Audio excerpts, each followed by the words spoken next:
Hi, I'm Towns, and today I'm going to be talking about earthquakes. As we go about our daily lives here on Earth, right beneath our feet, there are much bigger things going on. First, here's a quick review on how the Earth is constructed. In the very center of the Earth, there is a solid inner core at about 5,200 degrees Celsius. Next is the outer core, which is made up of mostly liquid and iron nickel, and then we have the mantle. The mantle is mostly solid other than the magma pockets. And the last layer, the crust, is obviously solid.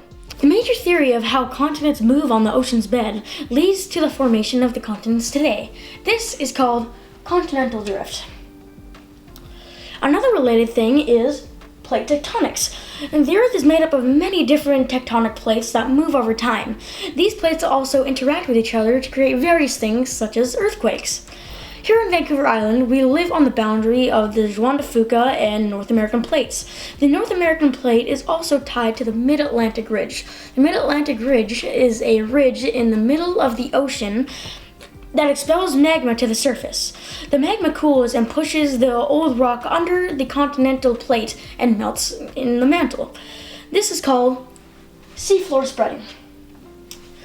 Magma can shoot through the ridge because of convection currents. Convection currents are where hot magma rises to the top, and when the cooler magma at the bottom heats up, it goes to the top and replaces it. And then the whole thing happens again and again and so on. This allows magma to travel into the lithosphere. The boundary between the two plates is a convergent boundary. A convergent boundary is where two plates hit each other head on.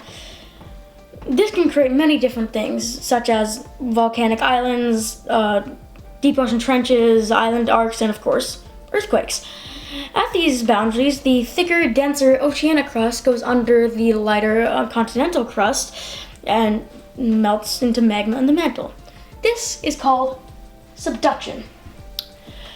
Earthquakes that happen at a subduction zone are much more damaging because they not only happen on the top of the crust, they also happen down beneath the crust, causing the most dangerous earthquakes ever.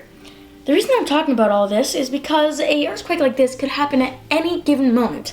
We have been preparing for an earthquake like this for more than 70 years. That is why the locals call it the big one. I had the chance to go down to the marina and ask some people some questions about earthquakes. Let's go.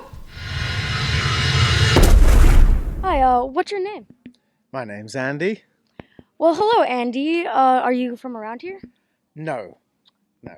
Okay, well, that'll be pretty good for some of the questions I'm about to ask you. Do you know when the last megathrust earthquake happened on Vancouver Island? Like, really big earthquake? I have no idea at all. Okay, well, it happened about 300 years ago, and an earthquake like this size is supposed to happen about every 250 years, according to seismologists. And we are 70 years over that. So the next one will be, it's not nice, but the next one will be. What's a megathrust? What is a megathrust? Earthquake? A megathrust earthquake is just one that's absolutely huge, like a 9.2 on the Richter scale. Nothing's ever gone past 10. I don't think it's even possible, but it's like the biggest ones, one of the biggest ones ever. So we should all have bunkers or something? Is that the idea? We should all be prepared for it. Do you know what to do if an earthquake like this happens? Scream and run about. It's called the big one because it's gonna be absolutely huge. It's gonna be like a magnitude 9.2, which is brutal. Do you know when that's gonna happen? Do you have a rough estimate? It's a large chance that it's gonna happen in the next 50 years. Are you on the website? Do you check the website every day that shows all the earthquakes that happen every day on the island? And around? Yeah. It's a lot of them. Many ones happen like magnitude 4.0, which is you can barely feel them. Yeah, that usually happens from when I dance. That's what. Oh yeah. That's yes. Those totally. that's like a 2.3 years. Yes, I'm not gonna walk around fearful at all today. Yeah. Yeah, I know. Yeah, thanks for ruining my day. It's my holy day. Football's playing, and now I'm worried about I'm gonna have to keep a glass of water around, just like Jurassic Park, so I know when the dinosaurs are coming or an earthquake. Oh right, yeah. The one in 1700, with the year 1700, was absolutely massive, one of the biggest ones in history. and that we're overdue from that earthquake for over 70 years. So the next one that's coming up is going to be a lot worse. But there was also the other one when you were born. Yeah. Yes. Do you remember what happened? Or were you old enough? Or I was just born. oh, So what I do know about it is just the little bit of research that I did because I was curious, and it was quite major, and there were a lot of damage that happened, even right here in Comox. do you have an earthquake kit or anything? Do you have like water and stuff? Absolutely have an earthquake kit and all the required resources to normally sustain about 48 to 72 hours without having to go out any further. Nice. Well, you're the first one to have one that I've asked. Do you know when the last megathrust earthquake happened? Like really big earthquake on Vancouver Island, of course. Well, I believe it was 1949, somewhere in that area. Oh, well, that one was a bit smaller, like 7.2 on the Richter scale. I don't even remember. But there was one like 300 years ago. Oh, you want the bigger Yeah, one? the really big one. It was like an estimated 9.2, which is 100 times bigger. Then We weren't around then.